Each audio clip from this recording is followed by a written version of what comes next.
E aí pessoal, sejam bem-vindos a mais um vídeo no canal do Professor Arineu.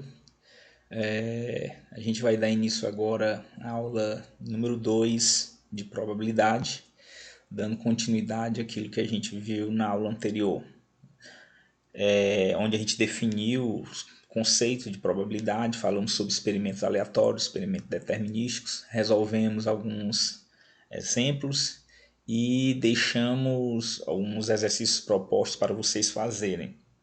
A aula de hoje a gente vai resolver esses exercícios propostos e vamos resolver mais alguns exemplos sobre probabilidade para a gente aprofundar os nossos conhecimentos nesse assunto, ok? Então, bora dar início aí. Tema da aula de hoje, né? Resolução das questões propostas na aula anterior e resolução de mais exercícios. Vamos ver os que a gente deixou aí. A gente deixou esses três. O exercício 1. No lançamento de um dado, qual a probabilidade de se obter um número cujo dobro é menor do que 12? Do que 10, melhor dizendo.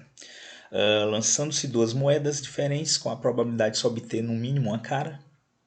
E numa urna há 4 bolas verdes, 6 amarelas e 5 brancas. Retirando-se uma bola ao acaso, qual a probabilidade dela ser verde, não ser branca e não ser amarela? Então nós temos essas três questões aí para resolvermos. Vamos dar início logo com a primeira. No lançamento de um dado, com a probabilidade de se obter um número cujo dobro é menor do que 10. A gente já viu na aula anterior o espaço amostral do lançamento de um dado, né? Ele é composto por 6 resultados. No caso aí, a gente tem de 1 até 6. Então, o nosso NS é igual a 6. A primeira coisa que você deve fazer é determinar o tamanho do espaço amostral. No caso aí, como é um espaço amostral já conhecido pela gente, a gente sabe que o NS é igual a 6.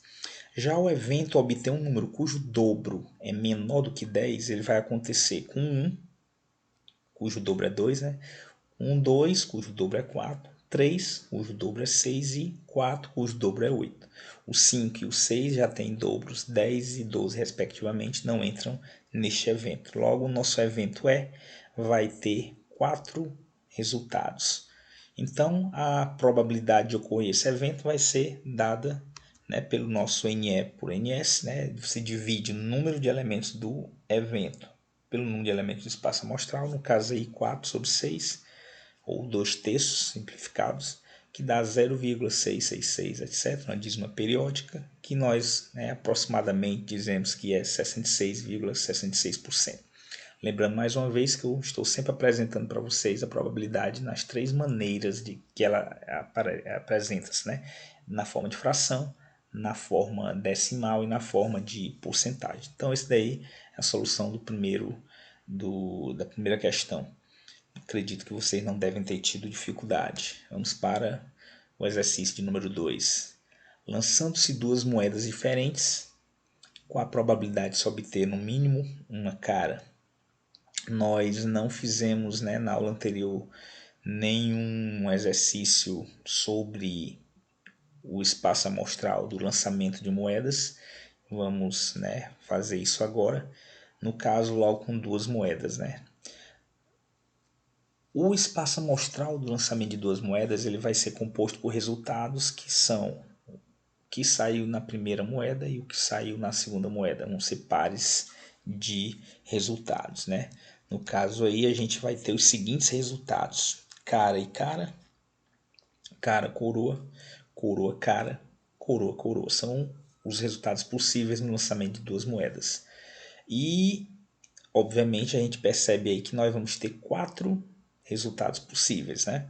Cada resultado é formado por 2 valores. No caso aí, o nosso espaço amostral, nosso NS vai ser igual a 4. Já o evento sair no mínimo uma cara, você observa que ele acontece 3 vezes, né? Cara e cara, obviamente acontece pelo menos uma vez, no caso aí acontece 2. Cara e coroa acontece uma vez, né? Coroa cara acontece uma vez, ele só não vai acontecer quando saírem 2 coroas. Então ele acontece 3 vezes. Nosso N é igual a 3. Com isso, a probabilidade da ocorrência de no mínimo uma cara vai ser dada por quem? NE por NS, que vai ser 3/4 ou 0,75, né, 75 centésimos, ou 75%. Este é o nosso resultado. Então, também uma situação bastante simples, acredito que vocês não devem ter tido nenhuma dificuldade. Vamos para o exercício 3, esse já apresenta um desafiozinho mais interessante. Numa urna há 4 bolas verdes, 6 amarelas e 5 brancas. Retirando-se uma bola ao acaso, qual é a probabilidade de ela ser verde, não ser branca, não ser amarela? No caso aí, o nosso espaço amostral vai ser composto por todas as bolas, né? Então a gente tem aí que ele vai ser a soma das bolas verdes, amarelas e brancas, né? Totalizando 15 bolas, então nosso espaço amostral é igual a 15.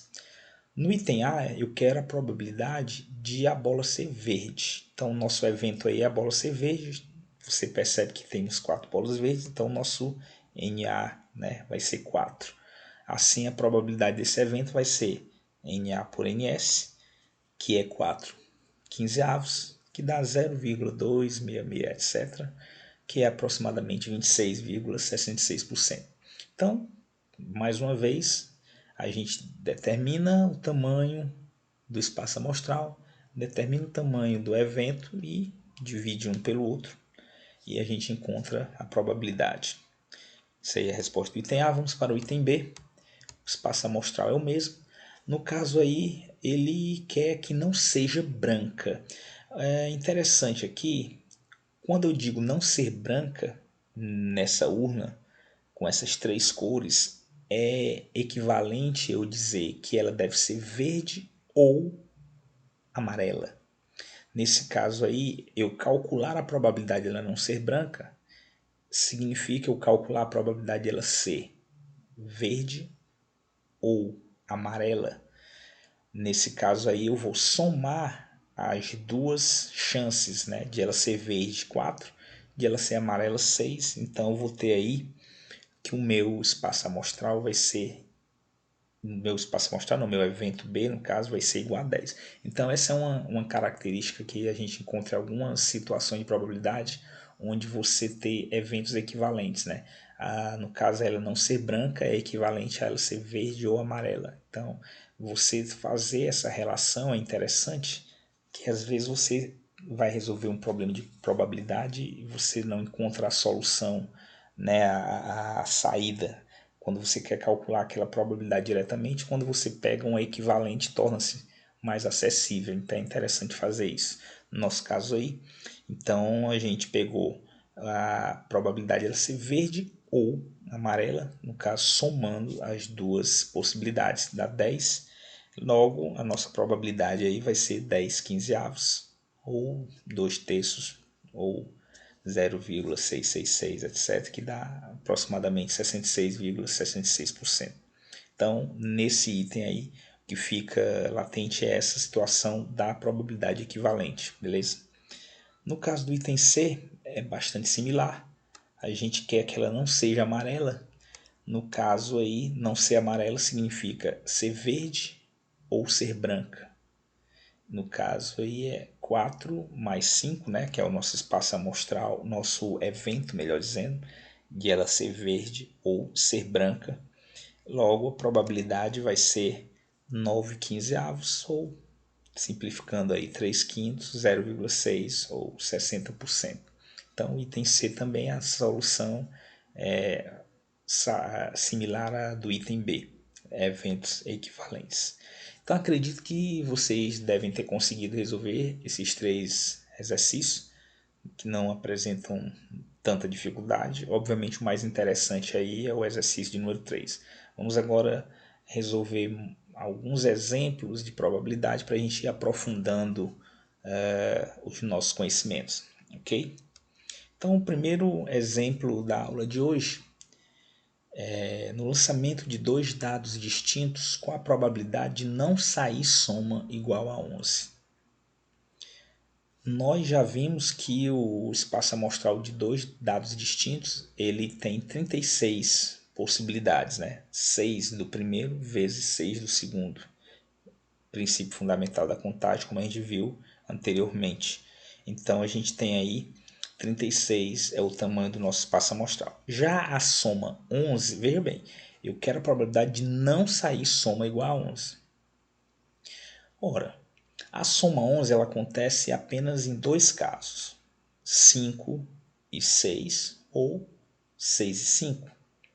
Então veja, se a soma 11 acontece apenas duas vezes, nós podemos concluir que ela não acontece 34 vezes, ou seja, o nosso evento aí não sair soma igual a 11, ele tem 34 resultados. Então a gente pode dizer que a probabilidade nesse caso vai ser dada por 34 sobre 36, né? Que dá 0,944, etc., ou aproximadamente 94,44%. Então veja, se nós fôssemos resolver esse problema tentando ver todas as somas que não eram iguais a 11, a gente teria, né, que encontrar 34 resultados diferentes. Nesse caso, tornou-se mais simples a gente pegar quando é que a soma é 11, que acontece apenas duas vezes, e o complementar é o que a gente queria, que no caso 34. Então, esse é o foco básico da aula de hoje, a gente trabalhar essa ideia do complementado equivalente, ok? Vamos para o próximo exemplo. Numa urna há 7 bolas azuis e 4 bolas vermelhas. Retirando-se simultaneamente duas bolas, qual a probabilidade de ambas serem azuis? Veja bem, esse problema aí a gente já vai tratar um pouco de análise combinatória. O espaço amostral aqui nesse caso ele é formado por todos os possíveis pares de bolas, né? Nós temos aí ao todo 11 bolas, onde a gente deve selecionar duas. A gente pode fazer isso de quantas maneiras diferentes. Como não tem importância, né, a ordem das bolas, então se você pegar duas bolas azuis, por exemplo, você não tem como diferenciá-las, né? Se você pegar uma bola azul e uma bola vermelha, não, você está retirando simultaneamente, então não tem a primeira e a segunda. Então a ordem aqui não importa. Nesse caso, o número total de possibilidades da gente retirar duas bolas dentre essas 11, a gente calcula usando uma combinação, né? Uma combinação de 11 elementos que a gente vai selecionar dois. Nesse caso aí, 11 fatorial sobre 9 fatorial vezes 2 fatorial, a combinação de 11 2 a 2 que dá 55. Então, com essas 11 bolas, a gente pode fazer 55 escolhas diferentes de pares, beleza? Então, é importante dar uma revisada nessa questão da análise combinatória, principalmente nas combinações e nos arranjos, que a gente trabalha muito com isso na probabilidade. Então, se você tiver alguma dificuldade, faça uma revisãozinha e em breve eu vou estar lançando também algumas aulas sobre análise combinatória, beleza? Aí vamos dar prosseguimento aí. Então, nosso espaço amostral tem 55 resultados, né? Já a probabilidade de ambas serem azuis, então eu quero selecionar duas bolas azuis. Isso aí pode ser feito de quantas formas, né? Eu tenho 7 bolas azuis, eu devo escolher duas. Então é uma combinação de 7, 2 a 2, que vai dar 21, ok?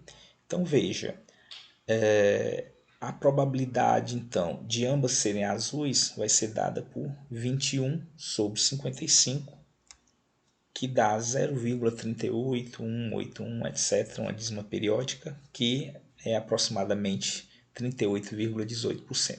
Então, o grande detalhe dessa questão aqui é o uso da análise combinatória para a gente resolver o tamanho do espaço amostral e o tamanho do evento. Então, em muitas situações a gente vai fazer uso disso. Então, é importante que você recapitule combinação, que é importante, e arranjo. São dois métodos de contagem que a gente utiliza bastante aqui na probabilidade. Então a gente vai ver situações em que a gente vai estar trabalhando com combinações, situações que a gente vai estar trabalhando com arranjo. que no caso é o que a gente vai ver agora no próximo exemplo, né? Numa urna há 20 cartões, numerados de 1 a 20. Retirando-se ao acaso 2 cartões, qual é a probabilidade de se obter um par de números menores do que 12? Então veja, eu tenho aí 20 cartões, numerados de 1 a 20. Eu quero retirar ao acaso 2 cartões e quero saber a probabilidade de se obter um par de números menores que 12. Então, vamos começar pelo nosso espaço amostral. Nosso espaço amostral ele é composto por todos os pares de números que nós podemos obter de 1 a 20. Então, a gente tem aí 20 números que devemos escolher 2. Nesse caso aí, como eles são diferentes, você vai ter aqui que 1 e 8, por exemplo, é diferente de 8 e 1.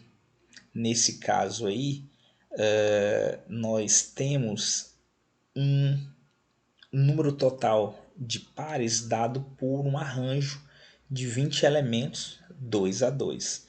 Então veja, se eu tivesse 1 e 8 não fosse diferente de 8 e 1, né, que seria representasse o mesmo par, no caso aí são pares ordenados. Então 1 e 8 é diferente de 8 e 1. Nesse caso nós temos um arranjo. Se nós não tivéssemos a diferença de quem viesse primeiro e quem viesse segundo, nós teríamos uma combinação, que seria o caso que aconteceu na questão anterior. Nesse caso aí nós temos um arranjo de 20 elementos, onde a gente deve escolher 2, isso é 20 fatorial sobre 18 fatorial, ou 20 vezes 19 dá 380. Então, o número total de maneiras que a gente pode escolher esses dois números de 1 a 20 é 380. Agora eu quero o evento obter um par de números menores do que 12. Então as minhas opções variam de 1 a 11. Então eu tenho 11, né, números que eu devo escolher 2. Também são pares ordenados, então também vai ser um arranjo de 11, 2 a 2, né, e vai dar 11 vezes 10 ou 110.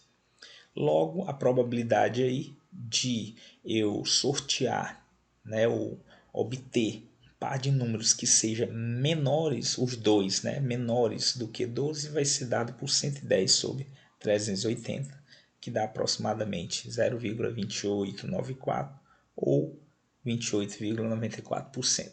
Então, na questão 5, a gente viu uma situação onde o espaço amostral e o evento a gente obteve usando combinação, e aqui no exemplo de número 6 a gente obteve o espaço amostral e o evento usando arranjo. Então a gente vai ter muitas situações em que a gente vai usar da análise combinatória para determinar o tamanho do nosso espaço amostral e do nosso evento. E eu vou passar para vocês mais exemplos e mais exercícios para que vocês possam ir diferenciando quando é que você vai usar arranjo, quando é que você vai usar combinação. Então, os exercícios propostos para a próxima aula são esses dois aqui, né? No lançamento de dois dados diferentes, ambos com 4 faces, então são tetraedros, né, regulares. Não é o nosso dado convencional, que é um hexaedro, né? Qual a probabilidade de se obter uma soma 7, uma soma menor que 5, um número primo em ambos, ao menos um número ímpar? Então, você pega o exemplo do dado convencional de 6 faces e você pode usar o mesmo procedimento, né? O mesmo raciocínio. Obviamente, o espaço amostral vai ser diferente e, consequentemente, os eventos também. No exercício de número 5, abrindo-se ao acaso um livro de 200 folhas numeradas, apenas na frente, né, de 1 a 200, qual a probabilidade de se observar um múltiplo de 11 ou um múltiplo de 15? A gente fez também um exemplo sobre múltiplos, né? Na aula anterior, você dá uma olhada e usa como base para a resolução desse exemplo aí, desse exercício no caso. Então, para a próxima aula, pessoal, a gente fica com a resolução desses exercícios que eu estou propondo agora.